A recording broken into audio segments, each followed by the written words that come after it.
The man was preparing to enter the capital for the exam.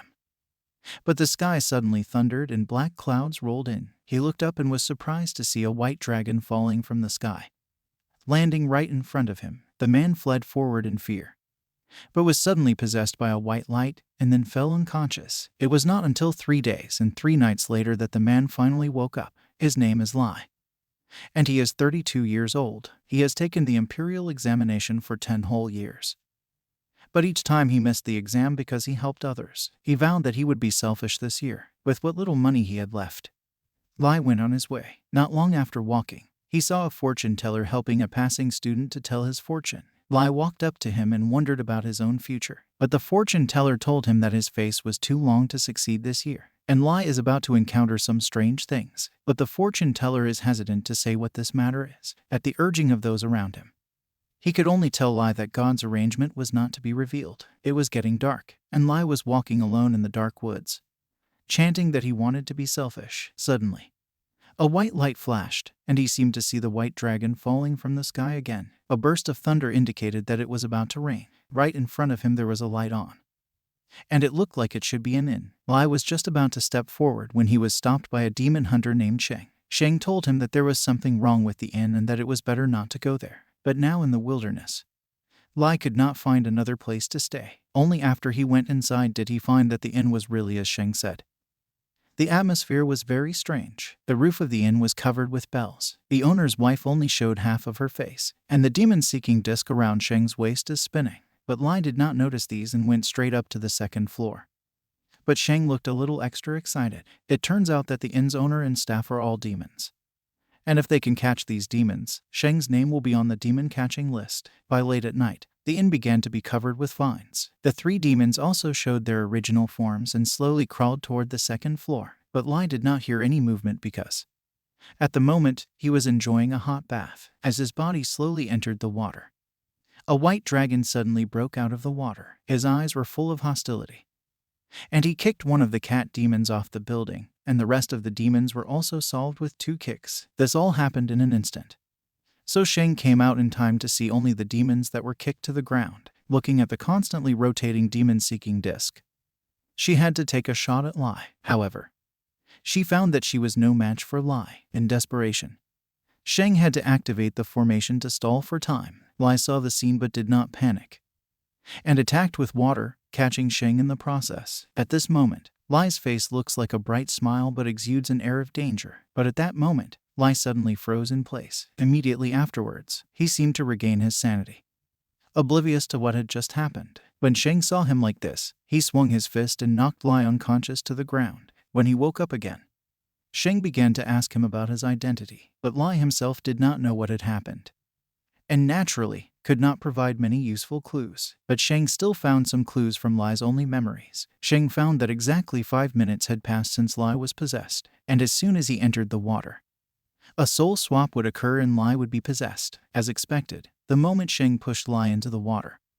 the white dragon reappeared. Sheng also finally learned his true identity from the white dragon's mouth. He was the Lord of Thousand Mountain Lake, but 3 days ago, he was assassinated on his way to the tribulation. The dragon's body fell right in front of Lai. Lai met the conditions for the possession of the dragon's spirit, so the white dragon entered his body. As soon as Lai touches the water, his soul will be swapped, and he will have the power of a divine dragon. Now the only way to bring the white dragon back to life and leave Lai's body is to get the dragon pearl. The dragon pearl is the trophy of the first dragon subduing master and is usually stored in the demon subduing pavilion. So Sheng decides to take the white dragon to steal the dragon pearl.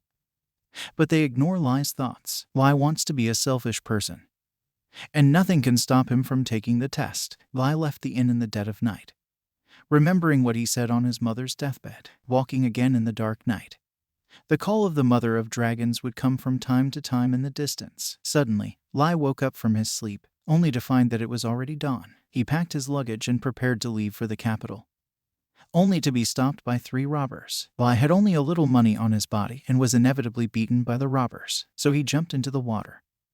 And the moment he did so, a huge column of water shot up into the sky. By the time the water column dissipated, Lai was standing there. He teleported directly behind the bandit boss and threw punch after punch. With a screaming sound, the 3 were easily solved. After Lai finished with the matter, He was ready to turn around and leave. Just then, a man came up to him not far away. The white dragon recognized at once that this man, covered in black aura, was the demon hunter who had attacked him that day. But White Dragon was unable to use his full strength now, and was directly knocked to the ground by the other man's move. Just at the critical moment, Sheng appeared in time to save Lai. It turns out that the man full of black air, named Yin, is now the first on the demon-catching list, but also Sheng's eldest brother. After this incident, Lai could no longer escape. He decided to resurrect the White Dragon, because he knew that there was a mother deep in the East Sea, still waiting for the White Dragon to come home. It turns out that the person who claims to be selfish is actually not selfish at all. The two sneaked into the Demon Town Pavilion and successfully got the Dragon Pearl, but just when they were about to leave,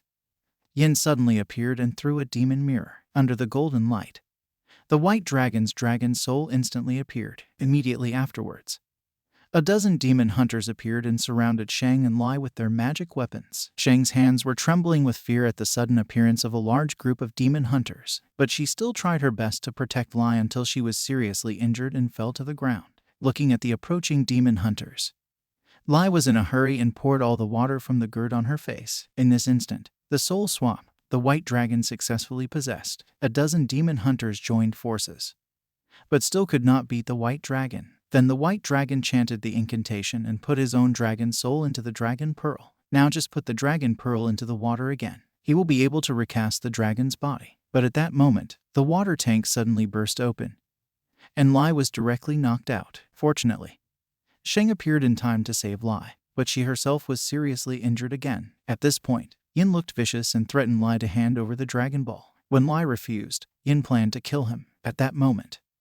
an old man suddenly appeared and knocked Yin out of the room. This old man is the owner of the place, and likewise, Yin's teacher. It turned out that Yin had had a dream since he was a child.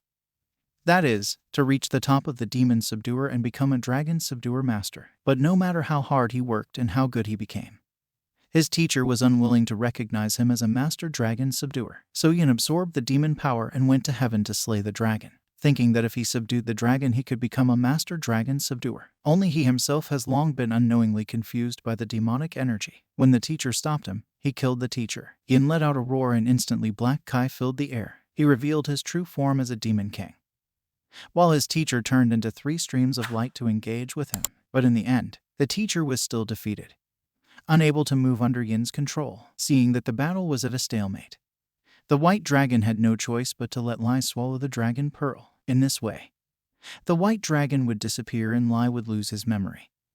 But he would likewise get all of the White Dragon's magic power. After thinking it over, Lai decided to swallow the Dragon Pearl. Immediately afterwards, Lai entered the world of illusions. In the illusion, the White Dragon slowly emerged from the water and entered Lai's body. It turns out that only those who make the dragon willingly submit are called Master Dragon Subduers. As the white light dissipated, Lai slowly got up. The dragon-shaped hairpin on his head is now a symbol of Lai's status. A breeze blew at this time. Lai's white robe gently swayed in the air with the wind, just like a god. Even if Yin is strong now, he is just an ant in the eyes of the Master Dragon Subduer. As Lai urged his magic power, a golden dragon conjured up by magic power flew towards Yin. With the disappearance of the golden dragon, Yin also died, and the whole world finally became quiet. Since then, the world has one fewer student who entered the capital for the examination and one more master who subdues demons and removes them. There is also a demon-catching list that occupies the first, but they often come to the noodle shop to miss the scholar's infatuation with the woman.